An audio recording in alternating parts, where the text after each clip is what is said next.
Everyone is dying. Monolithic-sized armies are getting decimated by wizards and demons. There are rebellions, there are flying monkeys, and you have absolutely no idea what's going on. Welcome, my friend, to Malazan. Some people call it the Dark Souls of fantasy, and yeah, they're not wrong. It's easily one of the most massive, obscenely daunting, and wildly ambitious fantasy series ever written. A multi-million word behemoth overflowing with lore, politics, metaphysics, philosophy, and enough emotional damage to last you several reincarnations. And so yes, it's easy to see why this has been one of the most divisive fantasy series of all time. Some people bounce off it in the first few chapters and despise it. Others swear it is the greatest thing ever written. And honestly, both reactions are completely valid. So in this video, I'm going to do my absolute best to walk you through this giant of the series and tell you what Malazan even actually is, its convoluted publishing history over the years, the many adaptations that almost happened, and much, much more. So buckle the up as we explore what's happening with Malazan. Hi everyone, my name is Otto and welcome to Exits Examines. In this channel, we'll be exploring series, franchises, and more. If that sounds good to you, there's a like and subscribe button below. Usually I stick to series that are a little bit beyond their prime, but I had to make an exception here because Malazan is just so freaking cool. So with a series as massive and sprawling as this one, it's hard to know where to start. But let's take it all the way from the top. Malazan is a fantasy world consisting of multiple series co-created by Steven Erikson and Ian C. Esselmont in the early 80s. Now, if you hear most people talk about Malazan, yes, that's pronounced Malazan by Erikson himself. Most of the time, they are talking about the most popular series in the setting, the Book of the Fallen. And this is where things start to get a little off the rails, because even this series is a lot. There's assassins, cults, elder gods, demigods, alien gods, frost orcs, dinosaurs with prosthetic blades for hands, a super angry Conan the Barbarian, dark elves, necrons, creepy pale people with too many joints. Oh, and yeah, dragons are here too, I guess. And even if you ignore the equal parts insane and brilliant plot, this series is dense, fragmented, and absolutely unapologetic about it. Because not only is the world massive with a capital M, it's told through zigzags, hundreds of POVs across multiple timelines, so it's no wonder that some people find it confusing. In fact, Malazan will probably slap you in the face multiple times, call you a little and tell you to do 20 push-ups. It doesn't slow down to explain things, it doesn't care if you're confused. If you want to be handheld, go back to the kids section, you peasant wimp. Because this isn't a story about a single character, chosen one, or even an event. This is a story about an entire world. And that's exactly why it's one of the most beloved fantasy series out there for the people who click with it. That 100-mile hike up a sheer cliff of fragmented, disjointed storytelling, juggling multiple timelines and characters. Well, yeah, what you get back, the characters, themes, emotional weight, and world building is really kind of unmatched in fantasy. So if this is a story about a world, what is that world anyway? So from a super ultra gigantic bird's eye view out, Malazan is about the titular Malazan Empire expanding and experiencing growing pains into different directions and continents that really do not want to be expanded upon, as well as the many people within and outside of it. But saying this world is fleshed out is a massive understatement. Erikson has a background in archaeology and anthropology, and you really feel that on every single page. This is not just a standard fantasy backdrop. Every nation, every race, and every god you meet comes with hundreds, sometimes thousands of years of baggage. But importantly, that history all feels very grounded, which is a weird thing to say about fantasy, right? So, for example, conflicts aren't always about some world-ending evil. In fact, sometimes wars are fought over painfully mundane things. For example, one of the most formative wars in the entire series was fought over seal hunting rights, which, okay. But the point I'm getting at is that every part of this world feels fully fleshed out no matter which direction you walk in. And this is because the series kind of explores life from pretty much every angle. Petty thieves, exhausted soldiers, mages, demigods, and even gods. If a tribe or group is mentioned, there's a good chance you're going to hear about a 300-year-old blood feud and dozens of their folktales passed down by 3 generations. And god, you will hear every single one of those folktales whether you like it or not. But don't expect Daddy Erickson to make any of this easy on you, because you are not really expecting to get all of this history and lore in one nice condensed packaged info dump. Oh no, no, no, no, no. Most of this info is wildly scattered, sprinkled across multiple POVs, chapters, and yes, of course, separate books. So you better be keeping notes. So okay, that all sounds well and good, and maybe not even that confusing, right?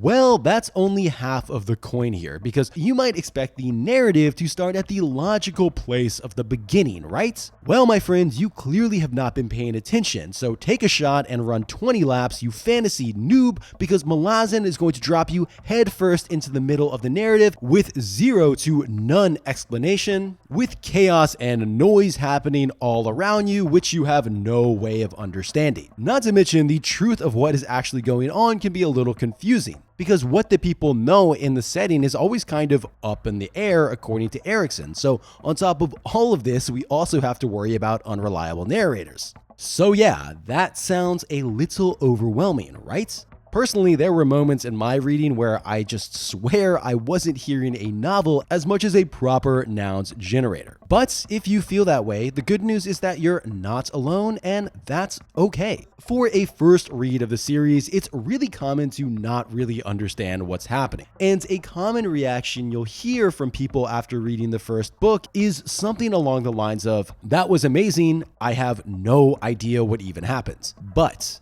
don't you dare expect the confusion to end at the first book, because you are trapped in this cage fight with Erickson, and in this arena, he might as well be Andre the mother giant, you puny fantasy insect. Because once you're in the series, Malazan stays structurally kind of bizarre. There is a pretty huge number of gargantuan big red button resets throughout the entire series, and it can be extremely jarring and clunky. Even halfway through this monster of a series, you're still meeting new cultures, new histories, and new races. And say what you will, but the ambition behind it is just ridiculous in all the possible ways. This is unapologetically high-level fantasy for people who want to get lost in it. No hand-holding, no recap pages, just raw, layered storytelling. And if the true test of world building is whether a world feels like it actually could exist, where every direction you walk in reveals a new people with their own history, conflicts, and culture, then Malazan passes that test 20 times over. And yeah, while a lot of Malazan feels grounded and realistic, let's not forget for a second that this is still full-blown fantasy.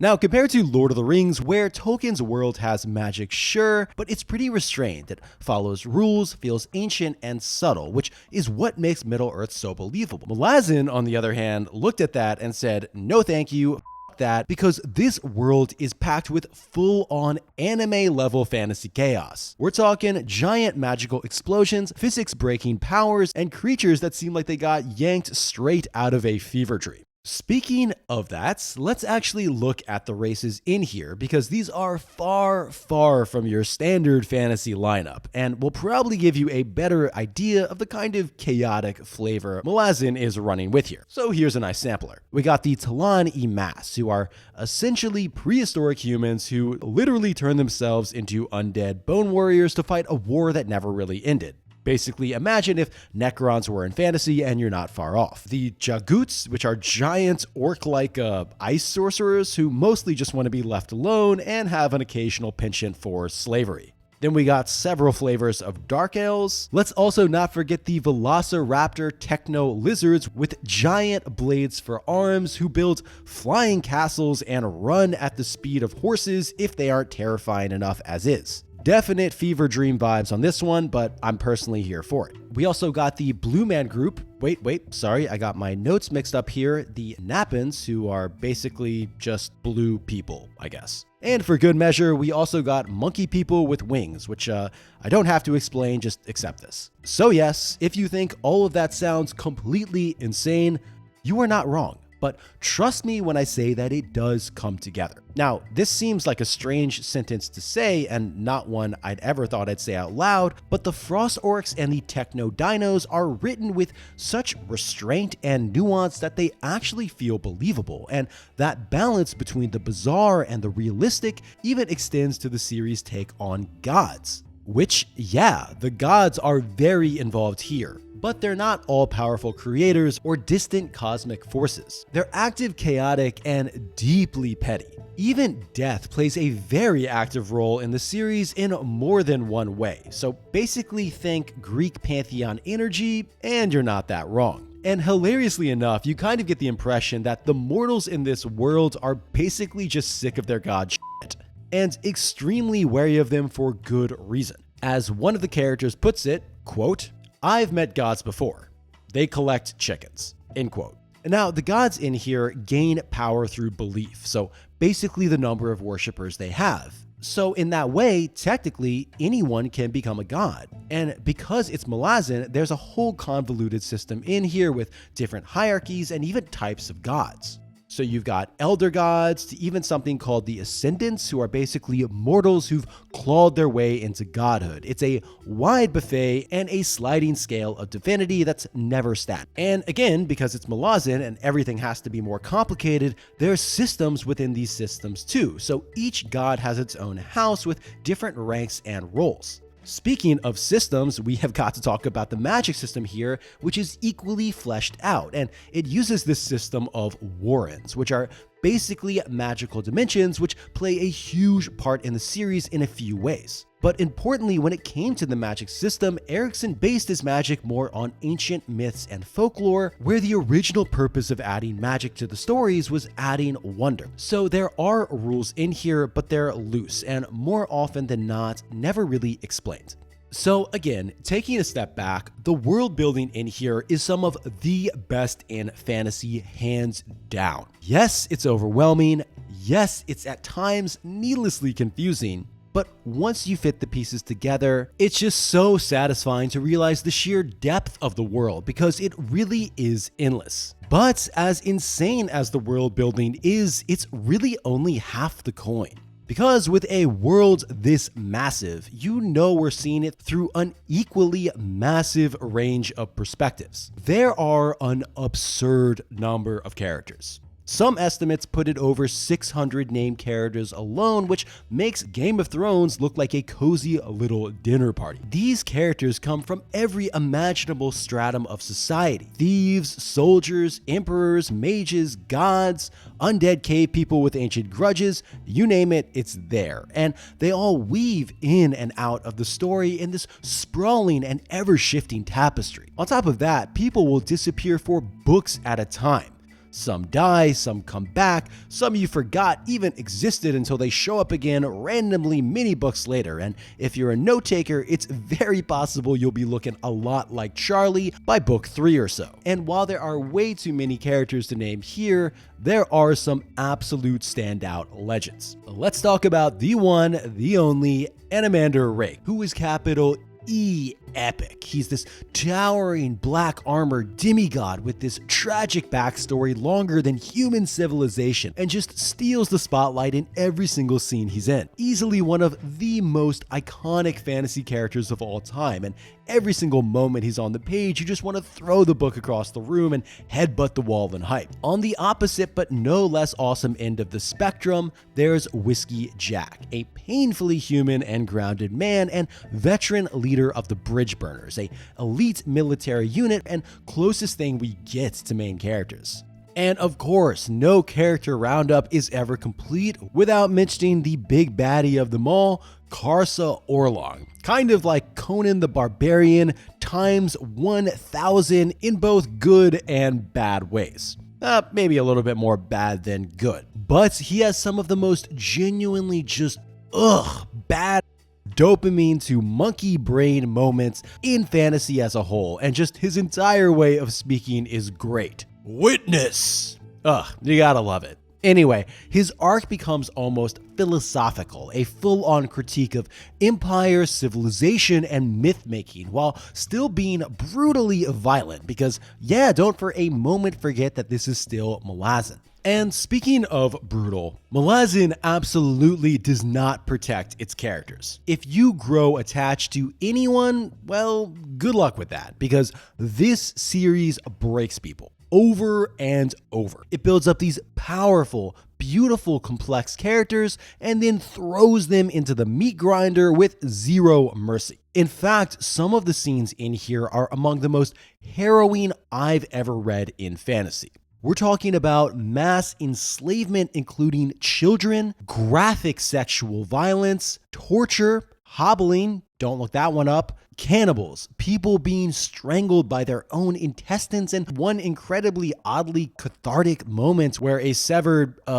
organ gets shoved down a predator's throat. There are no pulled punches. Understandably, a lot of people find that overwhelming or even gratuitous. And honestly, that is a valid response. Interestingly enough, Erikson responded directly to this criticism, saying that when he writes about trauma, especially sexual violence, he refuses to flinch or sugarcoat it because he wants to honor the real pain of those experiences. But again, taking a step back, there is a point to this brutality. It's not shock for shock's state. Because it might surprise you to hear this, but despite all of that brutality, or maybe because of it, the core themes are ultimately hopeful here. Compassion and perseverance and self-empowerment in the face of overwhelming odds. And this is littered in little moments all throughout the books. In fact, Erikson once put it like this, quote, "The Malazan Books does not offer readers the escapism into any romantic notions of barbarism or into a world of pure white knight good and pure black tyrant evil. In fact, probably the boldest claim to escapist fantasy my series makes is in offering up a world where we all have power. No matter our station, no matter our flaws and weakness, we all have power." End quote. And another tool that drives this point home, and again, you might be surprised to hear me say this, but it's the humor. Malazan is actually absolutely hilarious. Now, a lot of times it's numb, bitter humor in the face of horror, kind of like gallows humor, but other times it's just straight up witty, and other times it's both. Quote, "You two are worse than advocates, and you don't want to know what I do with the souls of advocates." Shadowthrone, what are advocates? A profession devoted to the subversion of laws for profit.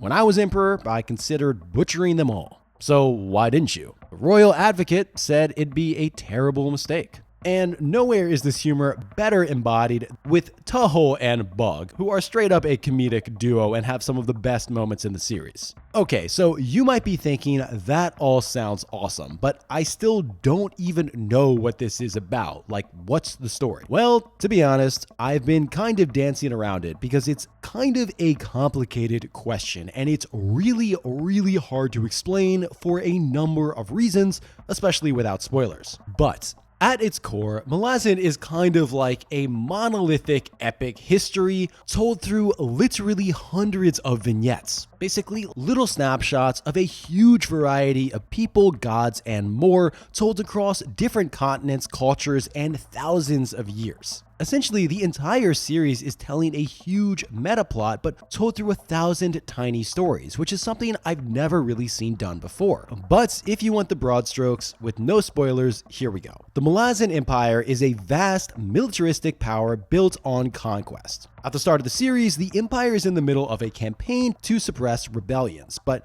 this isn't just some evil for evil's sake's empire. And actually, there is some really interesting back and forth and philosophical musings on the nature of colonialism and the benefits and the negatives. The leadership of the Empire is deeply flawed. There's treachery and incompetence all the way to the top. And the foot soldiers are cynical, loyal, terrified, and very, very good at their jobs. A big chunk of the series follows the bridge burners I mentioned, the hard-bitten squad of veterans who somehow keep surviving despite impossible odds, and their motto being first in, last out, and really indicative of their entire being. But again, the story branches hard. You'll get entire books where the bridge burners are barely mentioned, and yes, it can be frustrating. Just when you finally get a handle on all the different names and who's killing who, bam! New continent, new culture, new pantheon, 30 new characters, and no exposition fairy to hold your hand. Books 2 and 5 in particular really throw you in the deep end. But again, it does all come together. There's a reason fans talk about the payoff here. Clues dropped in an early book pay off 5 massive novels later. In one of the books, you'll come across this weird, unexplained cursed boat of headless slaves and go, huh, that was weird. But then books and millions of words later, it does eventually snap into place. The series respects your intelligence. It wants you to work for it, and you should, because the work is worth it. And if that's not your thing and you just want some huge epic battles, Malazan absolutely goes epic. It has some of the most awe-inspiring battles in all of fantasy, on a scale that's borderline incomprehensible. The final novel in particular delivers absurd levels of payoff. And the very fact that this series manages to land a satisfying conclusion at all is kind of a miracle. We're talking about dozens of POVs, timelines, and arcs, and whole piles and piles of lore, and somehow Eriksen brings it all home. Now, of course, not everything is neatly wrapped up, and that's fine, because as far as finales go, it's easily one of the most satisfying in the genre. And the glue that holds all of this together, the wild tonal shifts, the existential musings, the bleak horrors combined with some of the most hilarious lines in fantasy, is the writing. And Eriksen can absolutely write. He has a really great way of moving the plot forward while making every line just seem like the most momentous philosophical event ever, all without kind of skipping a beat. And he just lays out banger after banger lines. She sensed 1,000 meanings to his words, yet understood none of them, end quote. Or, quote, being optimistic's worthless if it means ignoring the sufferings of this world. Worse than worthless, it's bloody evil, end quote. Or this other one that really encapsulates the tone of the series really well. Quote, children are dying, Lol nodded. That's a succinct summary of humankind, I'd say. Who needs tomes and volumes of history? Children are dying. The injustices of the world hide in those 3 words, end quote.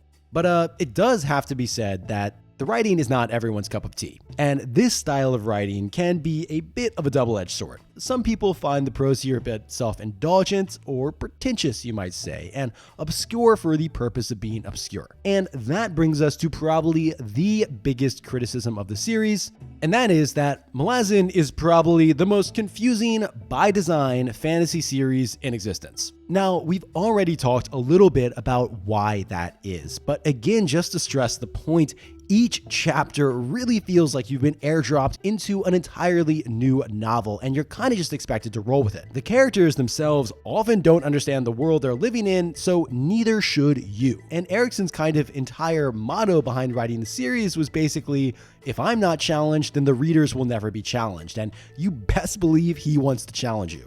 Add on top of this that this series is long, like one of the most insanely long series in existence. So not only are we jumping all around, but sometimes we're jumping around and a plot point or character might not get picked up until literally millions of words later. And it's all just no wonder that some people cannot get into it. Now, there are workarounds and strategies for this. Some people take extensive notes. And another great resource is the Fandom, which has to be said are extremely welcoming to newcomers, which is great because if this was an elitist fandom, it would definitely raise the bar for entry even higher than it already is, which is saying something. And just the fact there is such a huge fandom in the first place really goes to show that this series is worth it to a very certain type of reader.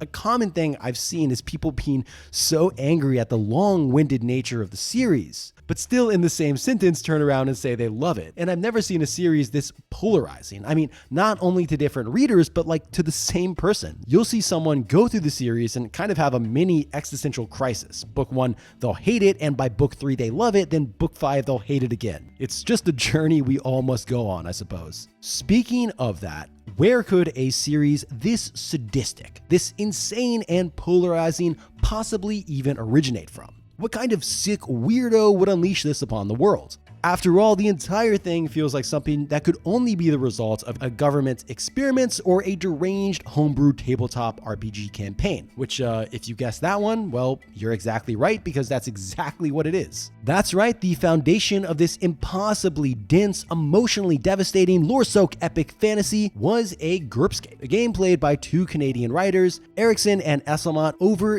years of intense role-playing sessions. And they just decided that this is so awesome, we should make a series out of it. So, for example, some of the series' most iconic moments were originally decided by dice rolls, which I absolutely love. And while Erickson is the better known name, Esselmont is not a sidekick. You can kind of view the entire series as an ongoing conversation between 2 friends writing for each other as much as the reader. As for Erickson himself, he's kind of fascinating. He's talked about being heavily inspired by Dune, especially the first book, but really his influences seem like they're all over the place. For example, he mentioned being on a road trip where he saw a plaque marking the site of a Lakota spear point, and it got him thinking, what would history have looked like if the Lakota had pushed back and if they had enough strength to march on Washington? On top of that, Erickson isn't just the kind of author who would disappear into a writing cave and never speak to anyone. He's actually extremely vocal and active in the fandom, giving a ton of interviews, blog posts, which you can still find on the Wayback Machine, and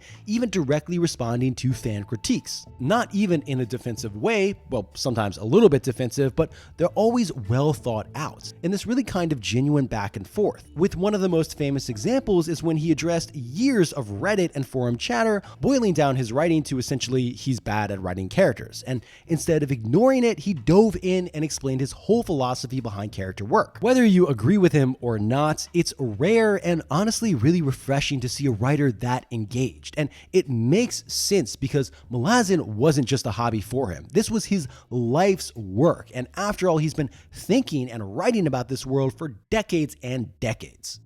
Quote, "By the time I finished the 10th book, it's a strange psychological state. I've been living and breathing the world we created for 10 or 15 years. When I finished, it was as if I could walk out onto the street and get run over by a bus. And I would die satisfied. This is my legacy, for good or ill." End quote. So speaking of that, what even is the Malazan series? And how are you supposed to read it? So I think we've established that Malazan is massive in size, scope, and brain damage potential. But what actually makes up the series itself? Well, my friends, if you thought that this part would be any less titanic, convoluted, and chaotically brilliant, you clearly have not been paying attention. First thing to keep in mind, reading Malazan is a commitment, you filthy casual. Now, this might sound like a weird thing to say because the mainline series, Malazan Book of the Fallen, is only 10 books long, which sounds manageable, right? But let's take a quick look at the page count. Each book clocks in at around 300,000 words per book, meaning each one would take you, let's say 20 to 25 hours to read if you didn't stop to blink or eat or cry once. Zoom out a bit and the full 10-book series adds up to a staggering 3 million words, which alone makes it one of the longest epic fantasy series of all time, right up there with Good Company, including Discworld and The Wheel of Time. And it's a big reason why you'll often see readers finish one book only to immediately need a plot refresher before they start the next. But that titanic, world-ending, epic series that changed fantasy forever? Well, my dear listener, it's just one part of the Malazan verse. Because Malazan Book of the Fallen is actually just one series in a whole shared universe of interconnected series. And if you stack it all together, like the entire body of work, it totals over 5 million words, making it most likely the single longest fantasy series ever. Now for some, that's a dream come true. Endless depth, lore, and one of the most fully fleshed out worlds in the genre. For others, that's an Attack on Titan-sized wall of absolutely not. But whether you're diving in with genuine excitement or just rubbernecking out of morbid curiosity, let's break down what all these books actually are, because fascinatingly enough, all of the series within here are doing really different things. So of course, let's start with Malazan Book of the Fallen, and that's because it's the beating heart of the franchise. We've already talked about it for over 20 minutes alone, and you could easily spend 20 hours talking about it. But to sum up, it's 10 books published between 1999 and 2011, which, yeah, Erikson was dropping one of these monsters alone almost every year, which is completely wild when you consider the size, scope, and density of each of these bad boys. Regardless, if you're getting into Malazan, this is the must-read arc that everything else kind of branches out from. Starting in 2004, co-creator Ian Esselmont began publishing his own 6-part series. Now, these run in parallel to the mainline series and focus on other region and events, like the Crimson Guard and Empress Lysine, and that helps flesh out the world and kind of gives a different lens on the same setting. Now, if all of this grand, world-ending, soul-crushing fantasy has you feeling a little overwhelmed, like maybe you want something completely different in tone and scale, amazingly enough, Malazan actually has that too with the tales of Bokolane and Korbal Broach. Starting in 2002, these are short, darkly comic novellas. If you're into necromancers and satire, but in the Malazan universe, well, here you go. And it's kind of wild seeing the same guy who wrote one of the biggest, heaviest fantasy series of all time just kind of goofing around. Erikson himself said that he writes these kind of whenever he needs a, quote, real break, end quote. And I think the coolest thing about Malazan is that it's a world so huge and flexible that even a series like this with a totally different tone and style fits right in seamlessly. But moving on, like all good fantasy series, there is a prequel series starting in 2012. And although Erikson easily could have gone the easy route and just did more of the same, these take a shift with the entire thing being written in iambic pentameter inspired prose, which entirely does change the entire feel of these books. Now, calling it a trilogy is a bit of a misnomer because only 2 of the 3 planned books are out now, with the 3rd still in progress. Speaking of prequels, it seemed Esselmont's got a bit jelly of Erikson's prequel series and decided to launch his own prequel series in 2016. Which was called Path to Ascendancy, and looked at the rise of the Empire from its earliest days, which is really cool to see considering how we were just kind of dropped into it mid-Empire in the mainline series.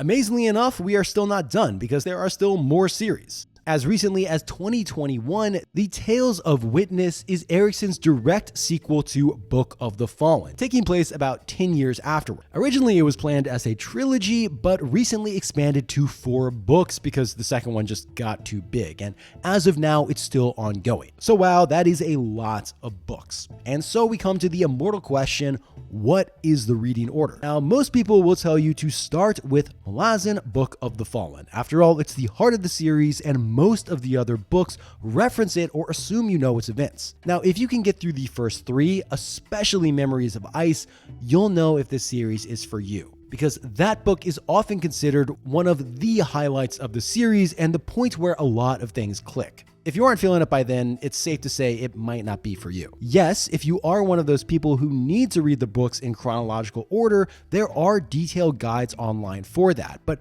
most fans agree you probably shouldn't do that on your first read because you're gonna spoil major moments for yourself and it's just kind of insane endeavor. Stick to publication order for your first time through and save the chronological deep dives for rereads. So with a series as massive, complex, and beloved as this, you'd think we'd have a sprawling HBO adaptation, or at least, I don't know, something, a graphic novel? But just like the series itself, it's a little complicated. Let's start with everyone's favorite, Hollywood. According to Erikson, there have in fact been talks about a film or TV adaptation. He's confirmed that meetings have happened recently as a couple of years ago, but Erikson has been pretty cagey with details, and it's understandable because adapting Malazan is not like Game of Thrones. This isn't just a lot of characters and a little bit of magic. Hundreds of characters spread across multiple continents and millennia of history. And it would be really interesting to see how this would happen, especially with kind of the recent failure of big budget fantasy series like The Wheel of Time. A live action adaptation would either need to be wildly expensive or so watered down it wouldn't even resemble the books. Now, maybe another route could be anime. After all, adult animation has had a big surge thanks to shows like Castlevania and Cyberpunk. So,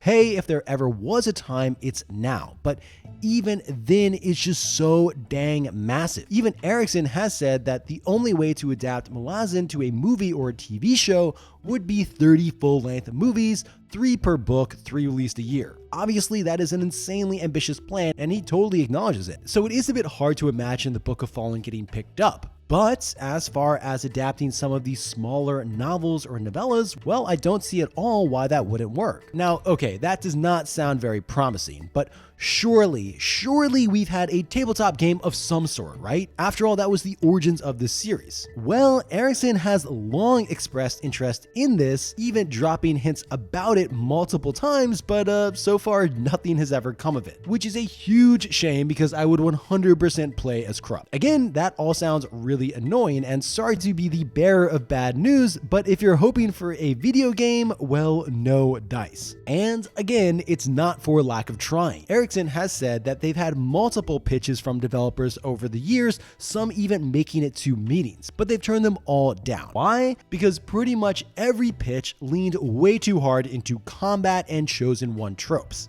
Erickson has repeatedly said that if there ever was a game, it would need to be about story first, 80% narrative, 20% action, which most trigger-happy developers apparently do not love. This hasn't stopped fans speculating from what a game might look like though. Would it be a tactical RPG, kind of like a Fire Emblem, a sprawling grand strategy game, or a roguelike bridge burner survival sim? Maybe even a dating sim. Honestly, I'd play all of them. Or even a Total War Malazan mod, which interestingly enough, I did see in the works as recently as 2024, so maybe there is hope after all.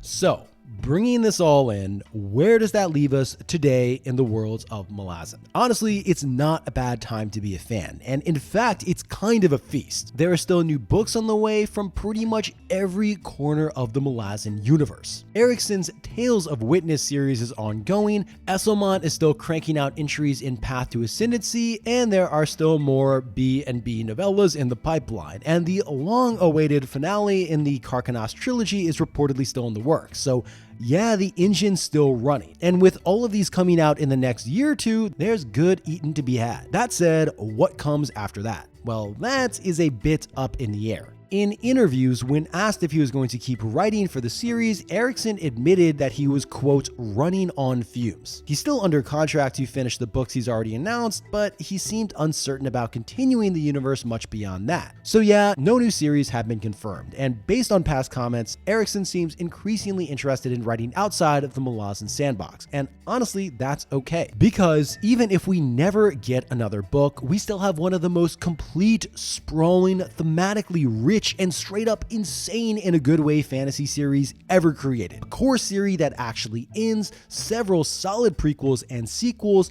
and almost all of it is quality stuff. And even just counting all of that alone, it's all enough stuff to be lost in for easily years. Not to mention rereading the series, which is an absolute delight when you're picking up all types of new details. And despite the series being notoriously hard to get into, the Malazan fandom is widely seen as incredibly welcoming, and it's just a great place. Now, this easily could have become one of those smug elitist fan bases that were gatekeepers, but instead you've got people making massive companion guides, PowerPoint intros, which some of these you can just tell are real labor of love, and I'll link some of them below. Reddit and Discord in particular are full of truly perfection memes and reading tips. If you're lost in the metaphorical warren, so to speak, someone will undoubtedly show up and point you in the right direction. There are even some really great podcasts out there like 10 Very Big Books, which is a read-along show made by fans for fans. And even other really fun fan sites out there as well that let you simulate duels between different characters, which is awesome. And of course, I've got to mention the OG forum site that's still kicking around, but I think one of the most fun things about the community here is the sheer amount of fan art.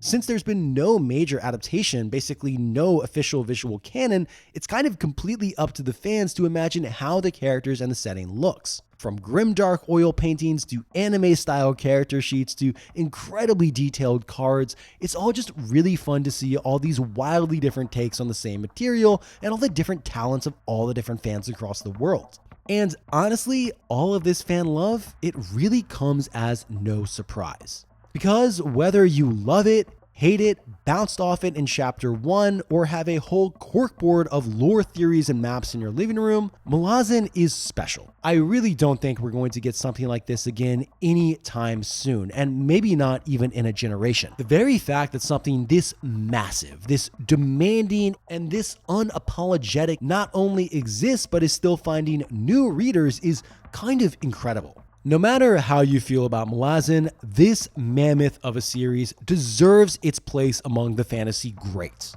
Because when it comes to raw ambition, to scope, to world building that feels older than time itself, nothing else really comes close. And in an age where everything feels sanitized, tested, optimized for accessibility, and served lukewarm by committee, well, by Hood's breath, maybe we need more stories like this. Thank you so much for watching. I really can't tell you how much I appreciate all the support. Speaking of that, I want to give one huge shout out to my patrons who keep this channel running. You guys truly rock. If you guys want to find out ways to support me, you can check my Patreon link below, where you can get access to things like Discord for the channel. As always, if you ever have any suggestions about what you want me to cover next, please drop a comment. It's been really interesting hearing what you have to say, and I think I covered this series because so many people brought it up. Anyway, I hope you have a great day. Thanks again. I'll see you next time. Bye.